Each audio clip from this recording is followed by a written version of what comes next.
എല്ലാവർക്കും പ്രചോദനവും ശക്തിയും അനുഗ്രഹവുമായി മാറട്ടെ എന്ന് പ്രാർത്ഥിക്കുന്നു. പിതാവിൻ്റെയും പുത്രൻ്റെയും പരിശുദ്ധാത്മാവിൻ്റെയും നാമത്തിൽ ആമേൻ. കോഴ്സുകളെക്കുറിച്ചുള്ള വിശദ വിവരങ്ങൾക്ക് the director, alpha institute of theology and science, Sandeshabhavan, post box number 70, Thalassery 670101. Telephone 0490 2344 2343 email alfix@gmail.com. Website www.alphathalassery.com. ഈ പ്രോഗ്രാമിനെ കുറിച്ചുള്ള അഭിപ്രായങ്ങളും നിർദ്ദേശങ്ങളും ഞങ്ങളെ അറിയിക്കുക. വിലാസം: the producer, Theologia, Shalom television, Peruvannamuzhi PO, Kozhikode 673-528. Phone 0496 266 4600.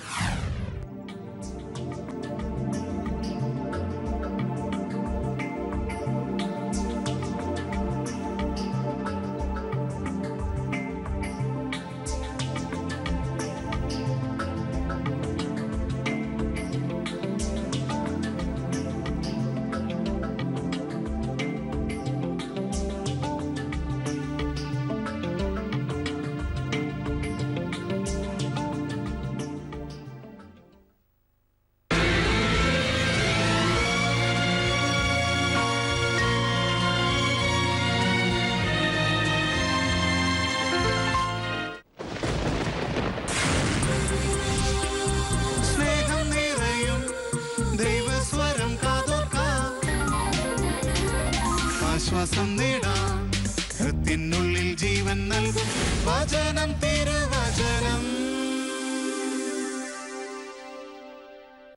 പിതാവിൻ്റെയും പുത്രൻ്റെയും പരിശുദ്ധാത്മാവിൻ്റെയും നാമത്തിൽ ആമേൻ.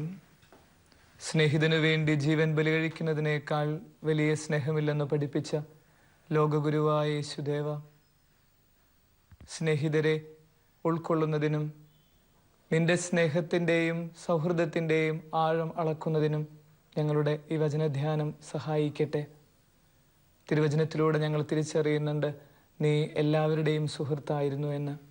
ഞങ്ങളും മറ്റുള്ളവരുടെ സുഹൃത്തുക്കളായിത്തീരുന്നതിനും ഞങ്ങളുടെ സൗഹൃദത്തെ കുറേ കൂടി തെളിച്ചമുള്ളതാക്കി തീർക്കാനും നീ ഞങ്ങളെ സഹായിക്കണമേ. ആമേൻ.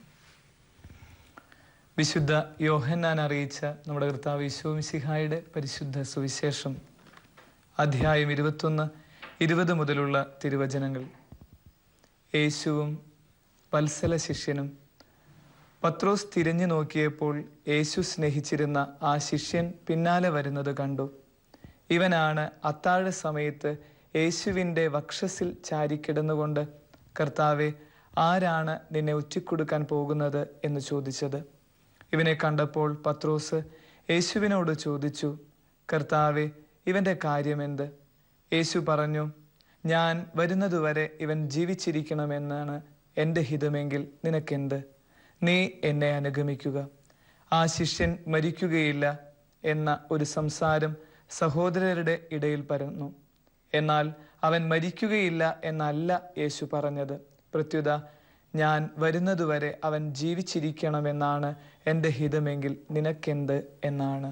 മിശിഹായിൽ ഏറ്റവും സ്നേഹമുള്ളവരെ, ക്രിസ്തുവിൻ്റെ സൗഹൃദ വേരുകൾക്ക് അതിർവരമ്പ് നിർണയിക്കാൻ ഈ ലോകത്തിൽ ആർക്കും കഴിയുകയില്ല. അവൻ സ്നേഹിച്ചവരുടെ ലിസ്റ്റ് പരിശോധിച്ചു കഴിഞ്ഞാൽ വിഭിന്നമായ രീതിയിലുള്ള എല്ലാവരെയും അവൻ സ്നേഹിച്ചിട്ടുണ്ട്. കുഷ്ഠരോഗികളെയും, അന്ധരെയും, തളർവാദ രോഗികളെയും, വിധവകളെയും, വ്യഭിചാരത്തിൽ പിടിക്കപ്പെട്ടവളെയും എല്ലാം സ്നേഹിച്ച ഒരു വ്യക്തിയുടെ പേരാ ക്രിസ്തു എന്ന്. ക്രിസ്തുവിനെ മാറ്റി പറയുകയാണെങ്കിൽ സുഹൃത്ത് എന്നല്ലാതെ മറ്റൊന്നും വിളിക്കാനായിട്ട് സാധിക്കില്ല. അവൻ ആ അത്താഴമേശയിൽ സാധാരണ ഗുരുക്കന്മാര് തൻ്റെ ശിഷ്യന്മാരോട് ഗുരുവെന്നൊക്കെ അഭിസംബോധന ചെയ്യണമെന്ന് ആവശ്യപ്പെടുമ്പോൾ ഇവൻ എത്ര ഹൃദ്യമായിട്ടാണ് പറയുന്നത്, ഇവരെല്ലാവരും എൻ്റെ സ്നേഹിതരാണ്, നിങ്ങളും എന്നെ സ്നേഹിത എന്ന് വിളിച്ചാൽ മതി എന്ന് പറയുന്ന രീതിയിൽ അവൻ്റെ സൗഹൃദങ്ങൾ ഊഷ്മളതയുള്ളതായിരുന്നു. അവൻ ലോകത്തിന് കൈമാറിയ ഏറ്റവും വലിയ നിയമം എന്ന് പറയുന്നതും ഈ സൗഹൃദത്തിലൂടെ ചലിക്കുക എന്നത് തന്നെയാണ്. സ്നേഹമുള്ളവരെ, ഇന്ന് നമ്മൾ ധ്യാനിക്കാനായിട്ട് ആഗ്രഹിച്ച് പ്രാർത്ഥിക്കുന്നത് ക്രിസ്തുവിൻ്റെ സൗഹൃദങ്ങളിലേക്ക് നമ്മളുടെ സൗഹൃദങ്ങളെ ഒന്ന് ചേർത്ത് വയ്ക്കാനായിട്ട് പറ്റുമോ? ഞാൻ ഇടയ്ക്കൊക്കെ മനസ്സിൽ ചിന്തിക്കാറുള്ള ഒരു കാര്യമാണ്, വളരെ പെട്ടെന്ന് ഒരു അപകടത്തിൽ പെട്ട് മരിക്കുകയാണെങ്കിൽ എനിക്ക് വേണ്ടിയിട്ട് കരയാൻ ഒരു 5 പേരെങ്കിലും എനിക്ക് കിട്ടുമോ? അതായത് എൻ്റെ ഹൃദയത്തെ മനസ്സിലാക്കുന്ന എൻ്റെ സുഹൃത്തുക്കൾ എന്ന് പറയുന്നവരുടെ ലിസ്റ്റിൽ ഒരു 5 പേരെങ്കിലും എനിക്ക് കിട്ടുമോ എന്ന് ഞാൻ ഇടയ്ക്കൊക്കെ ചിന്തിക്കാറുണ്ട്. അതിൻ്റെ ഉത്തരമായിട്ട് എനിക്ക് 5 പേര് പോയിട്ട് ഒരു 2 പേരെ പോലും എന്നെ ഞാനാകുന്ന രീതിയിൽ സ്നേഹിക്കുന്നവരെ കണ്ടെത്താനായിട്ട് പറ്റുന്നില്ല എന്നുള്ളതാണ്. ആ ഖലീൽ ജിബ്രാന്റെ ആ ഒരു കഥാപാത്രം പറയുന്നത് പോലെ എല്ലാവരും അവർക്ക് വേണ്ടി എന്നെ സ്നേഹിച്ചപ്പോൾ ക്രിസ്തു മാത്രം എനിക്ക് വേണ്ടി എന്നെ സ്നേഹിച്ചു എന്ന് പറയുന്ന രീതിയിൽ എനിക്ക് വേണ്ടി എന്നെ സ്നേഹിക്കാൻ എത്ര പേരുണ്ട്? അത് ഇപ്പോഴും എന്നെ വേദനിപ്പിക്കുന്ന അല്ലെങ്കിൽ ഏറെ സങ്കടപ്പെടുത്തുന്ന ഒരു യാഥാർത്ഥ്യമാണ്. ഒരു പക്ഷെ ഞാൻ മരിക്കുമ്പോൾ കരയുന്നവരുണ്ടാവാം. പക്ഷെ ഈ കരയുന്നതിൻ്റെ പിന്നിലൊക്കെ അവർക്ക് നഷ്ടപ്പെട്ടു പോയതോർത്ത് കരയുന്നവരുടെ എണ്ണാവും ഒരുപക്ഷെ കൂടുതൽ. അല്ലാതെ അവൻ മരിച്ചല്ലോ, അവന് വേണ്ടി കരയാം എന്ന് ചിന്തിക്കുന്നവരുടെ ലിസ്റ്റൊക്കെ വളരെ കുറവായിരിക്കും. ഈ സമയത്ത് ക്രിസ്തുവിൻ്റെ ആ ഒരു സൗഹൃദത്തിൻ്റെ ബലത്തെക്കുറിച്ചൊക്കെ നമ്മൾ ധ്യാനിക്കേണ്ടേ. ജോബിന് കുറെ സുഹൃത്തുക്കൾ ഉണ്ടായിരുന്നു എന്ന് നമ്മൾ ജോബിന്റെ പുസ്തകം വായിക്കുമ്പോൾ കാണുന്നുണ്ട്. അവനോട് ചേർന്ന് നിന്ന കുറച്ച് സുഹൃത്തുക്കളെ കുറിച്ചൊക്കെ. പക്ഷെ വളരെ പെട്ടെന്ന് അവൻ്റെ ആ സങ്കടങ്ങളുടെ ദിവസങ്ങളിലൊക്കെ അവരൊക്കെ അവനിൽ നിന്ന് മാറി നിൽക്കുന്നതിനെ കുറിച്ചും തിരുവചനം കേൾക്കുന്നുണ്ട്. ഇനിയും സുഹൃത്തുക്കൾ കുറേനെ കുറിച്ചൊക്കെ പ്രഭാഷകന്റെ പുസ്തകത്തിലൊക്കെ നമ്മൾ വായിക്കുന്നുണ്ട്. പക്ഷെ ഏറ്റവും തെളിച്ചുള്ള സൗഹൃദം ക്രിസ്തു നൽകുന്ന സൗഹൃദമാണെന്ന് ഈ സമയത്ത് നമ്മൾ ധ്യാനിക്കുക. എന്താ ക്രിസ്തുവിൻ്റെ സൗഹൃദത്തിൻ്റെ പ്രത്യേകത? അതുമാത്രമാണ് നമ്മളിപ്പോൾ ധ്യാനിക്കാനായിട്ട് പോകുന്നത്. അവൻ ആദ്യം ചെയ്യുന്നത് എന്താ? അവൻ സുഹൃത്തുക്കൾക്ക് പുതിയ ഉൾക്കാഴ്ചകൾ സമ്മാനിക്കുന്നു എന്നതാ ക്രിസ്തുവിൻ്റെ സൗഹൃദത്തിൻ്റെ പ്രത്യേകത. ആ ശിഷ്യന്മാരെ തിരഞ്ഞെടുക്കുന്ന ആ അതിസുന്ദരമായ രംഗം ഒന്ന് ധ്യാനിച്ചേ. സാധാരണ ആ ശിഷ്യന്മാരുടെ ഉള്ളിൽ മനുഷ്യബന്ധനത്തിനുള്ള കഴിവ് മാത്രം കാണുമ്പോൾ, അല്ലെങ്കിൽ ഗുരുക്കൾ അങ്ങനെ കാണുമ്പോൾ ഇവ മാത്രം വളരെ വ്യത്യസ്തമായ രീതിയിൽ കാണുക. ക്രിസ്തു ചെയ്യുന്നത് എന്താ? അവരെ വിളിച്ചിട്ട് പറയുക, നിങ്ങൾക്ക് ഈ മീൻ പിടിക്കാനുള്ള കഴിവ് മാത്രമല്ല, മനുഷ്യരെ പിടിക്കാനുള്ള വ്യക്തമായ കഴിവ് നിങ്ങളുടെ കണ്ണുകളിൽ ഞാൻ കാണുന്നു എന്ന് പറഞ്ഞ് അവർ ചേർത്ത് നിർത്തി സ്വന്തമാക്കുന്ന ഒരു സൗഹൃദമുണ്ട് ക്രിസ്തുവിൻ്റെ. നമുക്ക് ധ്യാനിക്കാനുള്ളത് എങ്ങനെയാ? ക്രിസ്തുവിൻ്റെ സൗഹൃദം പോലെ ചില ഉൾക്കാഴ്ചകൾ സ്വന്തമാക്കുന്ന ഒരു പ്രക്രിയയിലൂടെ നമുക്ക് പോകാൻ പറ്റുമോ? നിങ്ങളൊരു പക്ഷെ വായിച്ചിരിക്കുന്ന ഒരു പുസ്തകമായിരിക്കാം, അല്ലെങ്കിൽ ഒരു ചെറുകഥയായിരിക്കാം ടി പത്മനാഭന്റെ പ്രകാശം പരത്തുന്ന പെൺകുട്ടി എന്നുള്ളത്. ആത്മഹത്യയിലേക്ക് വക്കിലേക്ക് പോയിക്കൊണ്ടിരുന്ന ഒരു ചെറുപ്പക്കാരനെ ഒരു പെൺകുട്ടിയുടെ ക്രിയാത്മകമായ ഇടപെടലുകൾ കൊണ്ട് ജീവിതത്തിലേക്ക് തിരിച്ചു കൊണ്ടുവന്ന് പുതിയ ഒരു സൗഹൃദത്തിന്റെ അവസ്ഥ കൊണ്ടുവരുന്നതിനെ കുറിച്ച് നമ്മൾ കേൾക്കുന്നുണ്ട്. ക്രിസ്തുവിന്റെ സൗഹൃദം കണക്ക് ഒരു സൗഹൃദം കൊണ്ടുവന്ന ഒരു ജീവിതത്തെക്കുറിച്ച് നമ്മൾ കാണാം. ആ ദസ്തോവ്സ്കി എന്ന് പറയുന്ന ആ വലിയ എഴുത്തുകാരന്റെ പ്രത്യേകതയെക്കുറിച്ച് പറയുന്നതും ഇങ്ങനെ തന്നെയാണ്. ഒരു സുഹൃത്ത് അവനോട് ചേർന്ന് അവന്റെ ഉൾക്കാഴ്ചകളെ ദൃഢപ്പെടുത്തുന്ന ഒരു സുഹൃത്ത് ഉണ്ടായിരുന്നു. അത് അവനെ വളരെ വലുതാക്കി തീർത്തു, ഉത്തമമായ സൃഷ്ടികൾ പ്രദാനം ചെയ്യുന്ന ഒരു വ്യക്തിയാക്കിയിട്ട് തീർത്തു എന്നുള്ളതാണ്. ക്രിസ്തുവിന്റെ സൗഹൃദത്തിലേക്ക് സ്നേഹമുള്ളവരെ നമുക്ക് കടന്നു ചെല്ലാനായിട്ട് പറ്റുമ്പോൾ ആദ്യം സംഭവിക്കുന്നത് നമ്മളുടെ കാഴ്ചപ്പാടുകളെ അവൻ തെളിച്ചുള്ളതാക്കി തീർക്കുന്നു എന്നുള്ളതാണ്. ക്രിസ്തു ആ അന്ധനെ സുഖപ്പെടുത്തുന്ന രംഗം നോക്കിയാൽ ആദ്യം ക്രിസ്തു തൊടുമ്പോൾ എന്താ? അവൻ വ്യക്തികളെ, മനുഷ്യരെയൊക്കെ മരങ്ങളായിട്ട് കാണുന്നത്. ആ ഫസ്റ്റ് സ്റ്റെപ്പ് എന്ന് പറയുന്നത് മനുഷ്യരെ മരങ്ങളായിട്ട് കാണുക. പക്ഷെ ക്രിസ്തു അവനെ കുറെ കൂടി സുഹൃത്തായിട്ട് കണ്ട് അവൻ്റെ കണ്ണുകളിൽ തൊടുമ്പോൾ പിന്നെ പറയാതെ മനുഷ്യരെ മനുഷ്യരായിട്ട് കാണാനായിട്ട് പറ്റുന്നുണ്ട്. സ്നേഹമുള്ളവരെ, ഈ സുഹൃത്തുക്കളുടെ പ്രത്യേകത, സുഹൃത്തുണ്ടാവുന്നതും ക്രിസ്തുവിന്റെ സൗഹൃദത്തിൽ ചേർത്ത് വെക്കുന്നവരുടെയും ഏറ്റവും വലിയ പ്രത്യേകത എന്നുള്ളത് മനുഷ്യരെ മനുഷ്യരായിട്ട് കാണാനായിട്ട് സാധിക്കുക എന്നുള്ളതാണ്.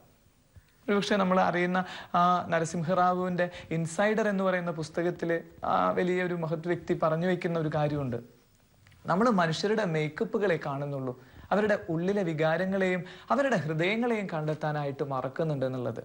സ്നേഹമുള്ളവരെ, നമ്മൾ സുഹൃത്തുക്കൾക്ക് വേണ്ടി പ്രാർത്ഥിക്കുകയും അവരുടെ ഈ ഒരു ഉൾക്കാഴ്ചകളെ കൊണ്ടുവരാൻ ക്രിസ്തു കണ്ടെത്തിയതുപോലെ കൊണ്ടുവരാനും നമ്മളുടെ ജീവിതത്തിലെ ആ കാര്യം ഒന്ന് ഉയർത്താനും ശ്രമിക്കുക.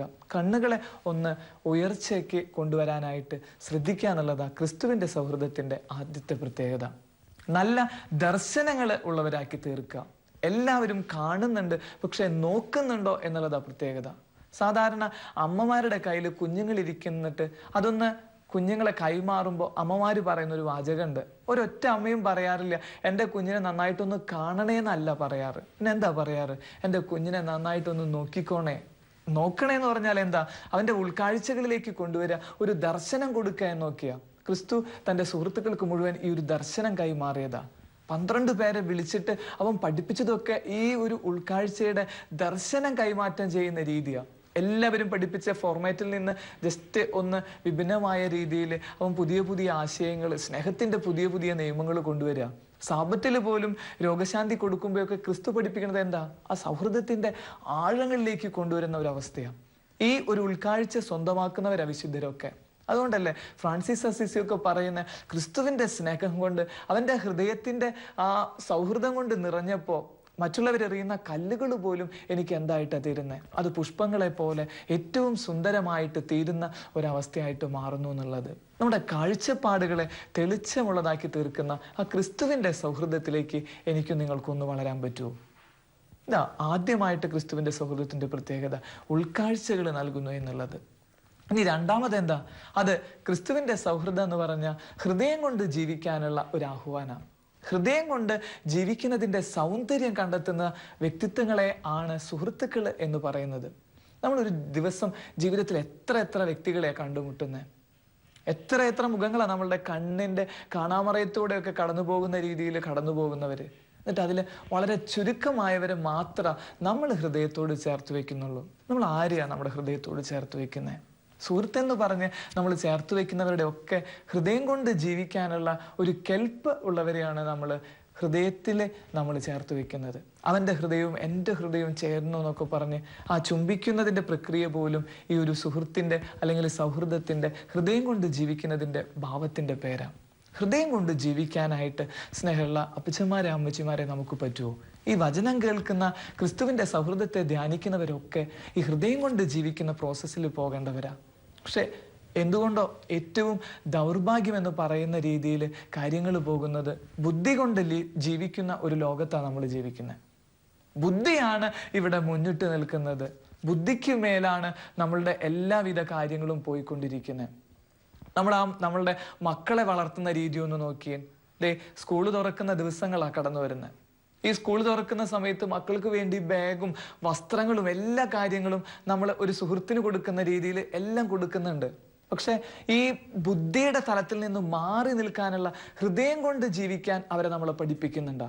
ഏതെങ്കിലും മക്കൾക്ക് വേണ്ടിയിട്ട് അപ്പച്ചന്മാര് ഒരു 25 രൂപയുടെ ബൈബിൾ എടുത്ത് അവരുടെ കൈകളിൽ വെച്ച് കൊടുത്തിട്ട് പറയുന്നുണ്ടാ, ഇത് ഹൃദയത്തിന്റെ പുസ്തകം, മോൻ്റെ സങ്കടം വരുമ്പോൾ എല്ലാം ബുദ്ധി കൊണ്ട് എല്ലാം പഠിച്ചുകൊണ്ടിരിക്കുന്ന സമയത്ത് കുറച്ചു നേരം നിശബ്ദതയിലിരുന്ന് ഈ തിരുവചനത്തിൽ ഹൃദയം കൊണ്ട് വായിക്കാനായിട്ട് പറ്റുമോ എന്ന് പറയുന്ന വ്യക്തികൾ എത്ര പേരുണ്ട് നമ്മുടെ ഇടയിൽ?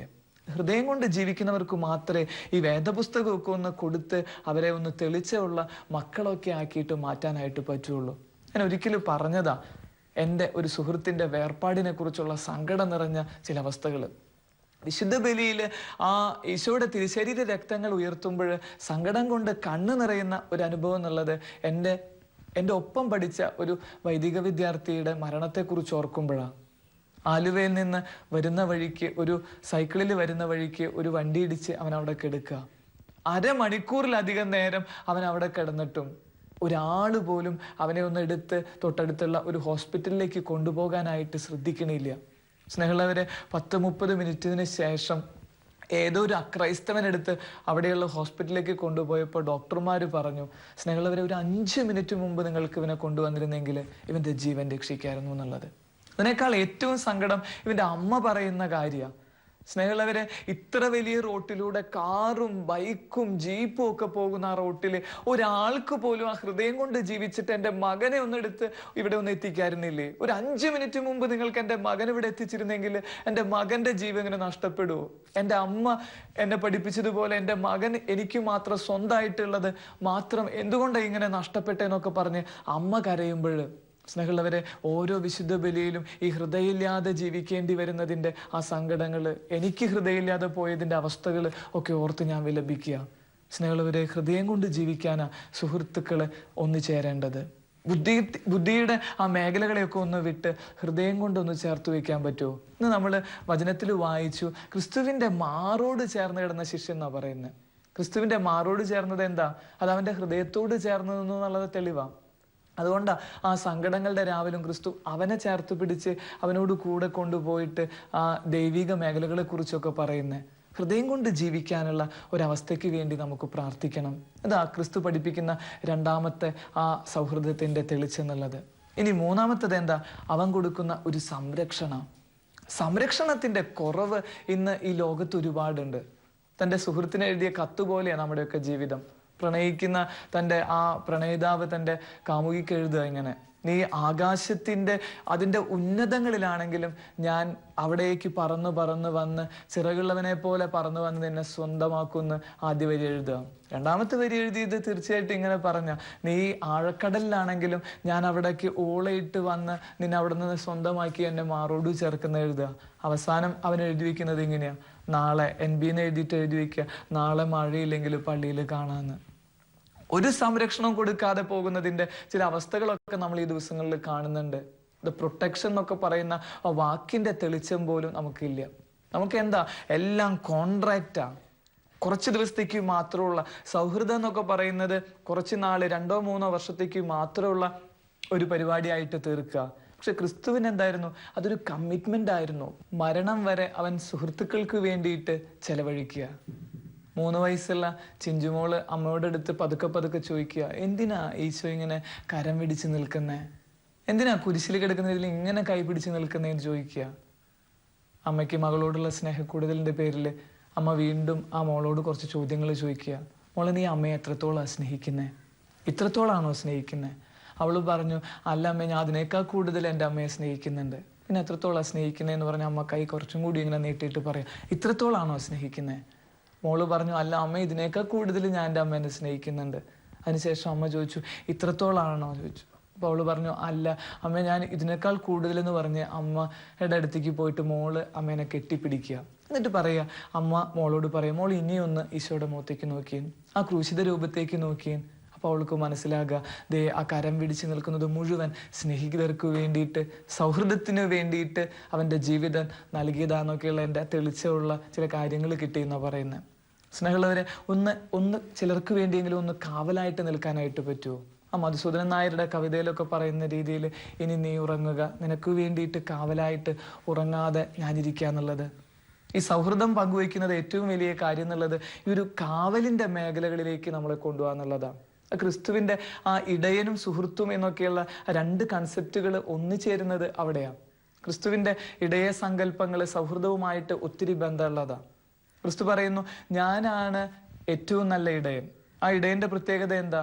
മറ്റ് ഇടയന്മാരെ പോലെയല്ല. പഴയ നിയമത്തിൽ നമ്മൾ വായിക്കുന്നുണ്ട് വ്യാജ പ്രവാചകരെ കുറിച്ച്, വ്യാജ ഇടയന്മാരെ കുറിച്ച്. വ്യാജ ഇടയന്മാർ ചെയ്യണത് എന്താ? അവരെ ഗുഹകളിലാക്കിയിട്ട്, അതായത് ആടുകളെ ഗുഹകളാക്കിയിട്ട് അവർ മറ്റെവിടെയോ പോയിട്ടാണ് താമസിക്കുന്നത്. പക്ഷെ നല്ല ഇടയർ അങ്ങനെയല്ല ചെയ്യുക. ആടുകളെ മുഴുവൻ ആ ഗുഹയിൽ ചേർത്ത് നിർത്തിയിട്ട് അതിൻ്റെ ഏറ്റവും മുൻപിൽ, അതിൻ്റെ കവാടത്തിൻ്റെ അടുത്ത് അവരങ്ങനെ തലചായ്ക്കും. അതെന്തിനാ? ആദ്യം വന്ന് ഭീകരജീവികളോ ചെന്നായ്ക്കളോ ഒക്കെ വന്ന് ആദ്യം കടിച്ചു കീറേണ്ടത് ഈ പാവം ഇടയനെയാണ്.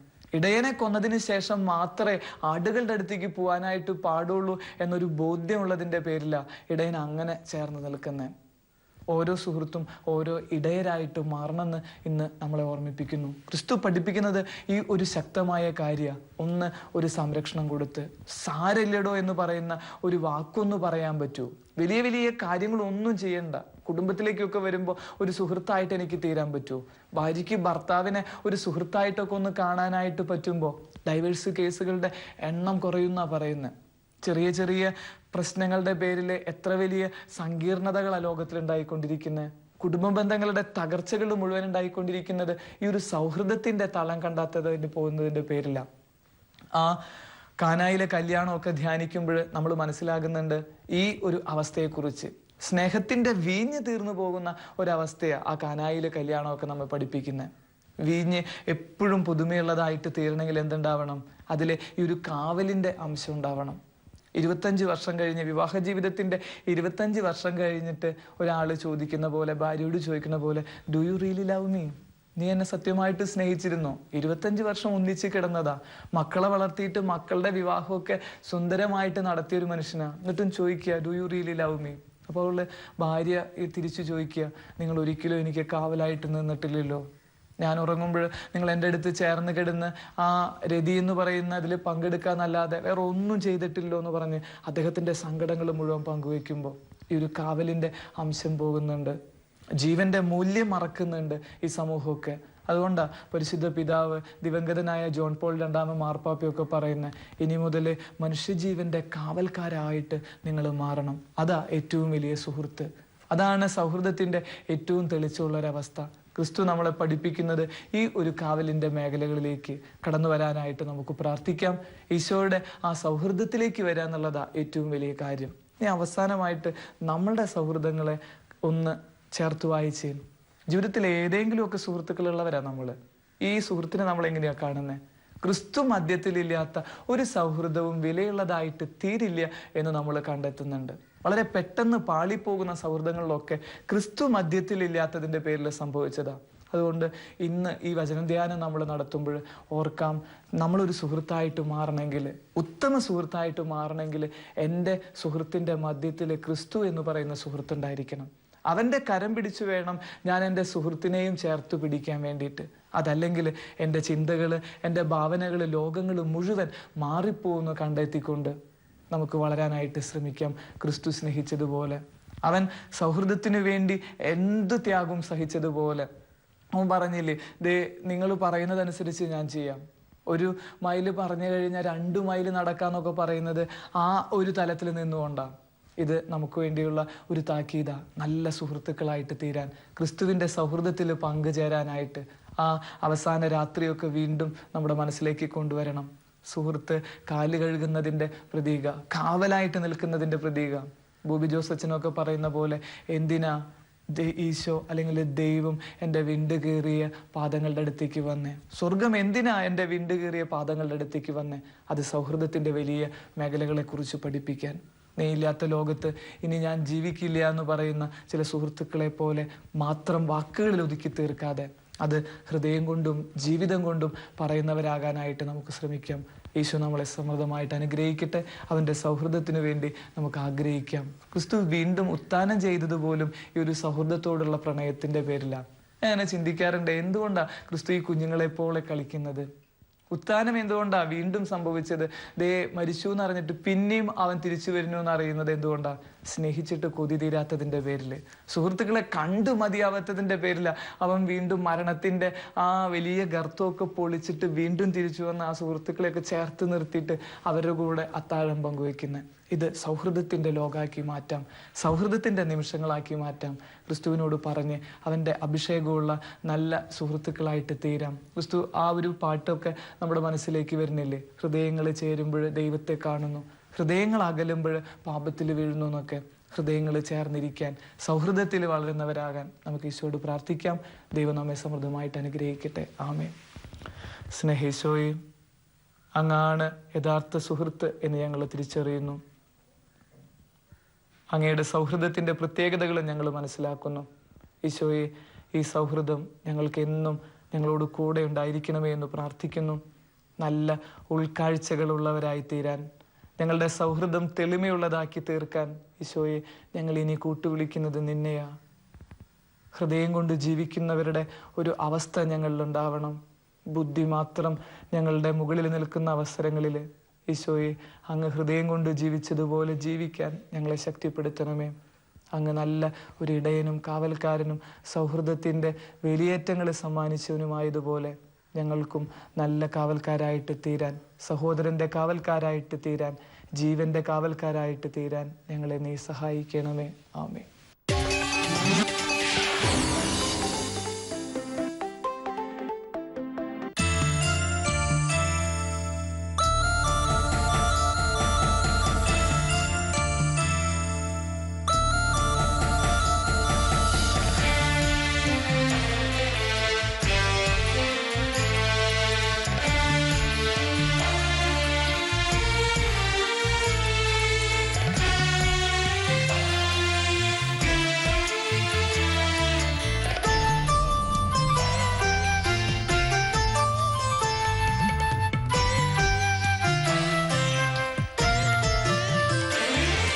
സ്വർലോകനാ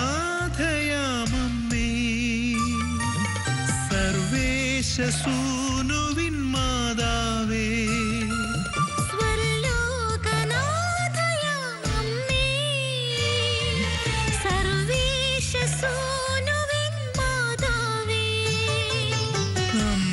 തൻ വിമല ഹൃദയത്തിലെന്നും പൂർണ്ണമായി ഞങ്ങളെ അർപ്പിക്കുന്നു.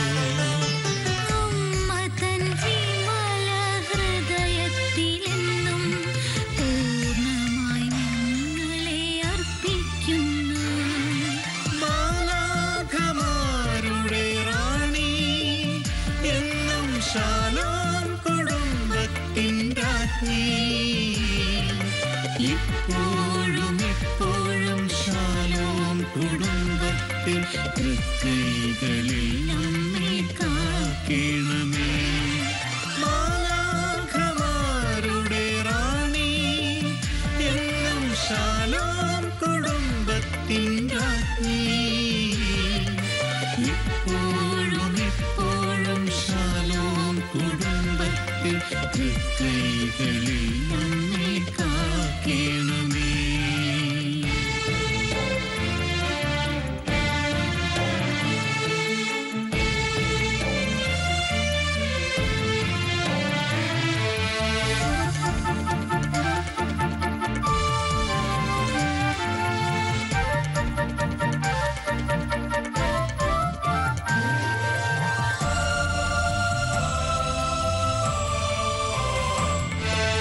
ആദ്യം ദൈവത്തിൻ രാജ്യവും നീതിയും തേടുവാൻ അമ്മേ പഠിപ്പിക്കണേ. ആദ്യം ദൈവത്തിൻ രാജ്യവും നീതിയും തേടുവാൻ അമ്മേ പഠിപ്പിക്കണേ. ആത്മശരീര വിശുദ്ധിയാൽ ഞങ്ങളെ അമ്മേ നിത്യം വളർത്തേണമേ.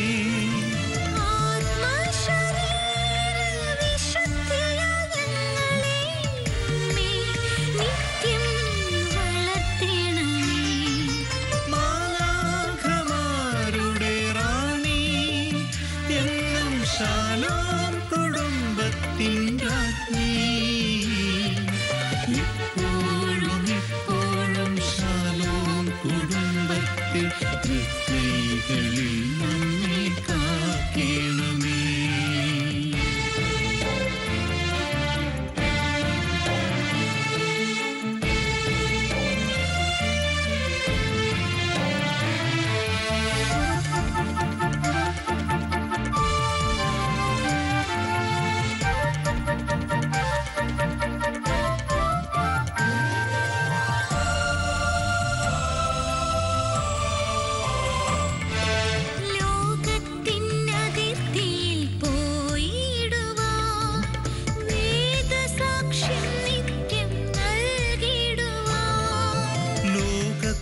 ലോകത്തിനതിർത്തിയിൽ പോയിടുവാൻ വേദസാക്ഷ്യം നിത്യം നൽകിടുവാൻ.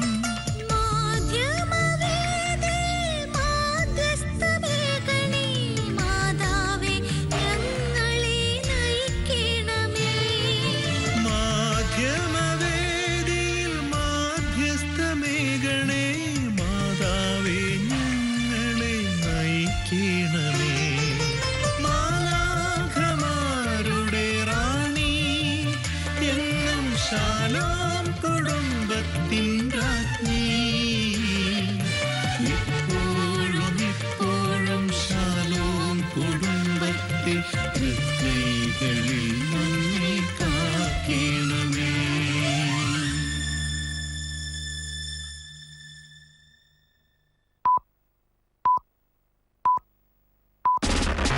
ശ്രീമതി ഹാരിയറ്റ് ബീച്ചർസ്റ്റോവ് എഴുതിയ അങ്കിൾ ടോംസ് ക്യാബിൻ. ക്രിസ്തു ദർശനം മലയാള സാഹിത്യത്തിന് ശേഷം വിശ്വസാഹിത്യത്തിലേക്ക്. ഫ്രാൻസിലെ പ്രഭുവർഗത്തിന്റെ ഭരണരീതികളെ വിമർശിച്ചുകൊണ്ട് എഴുതിയ നോവൽ.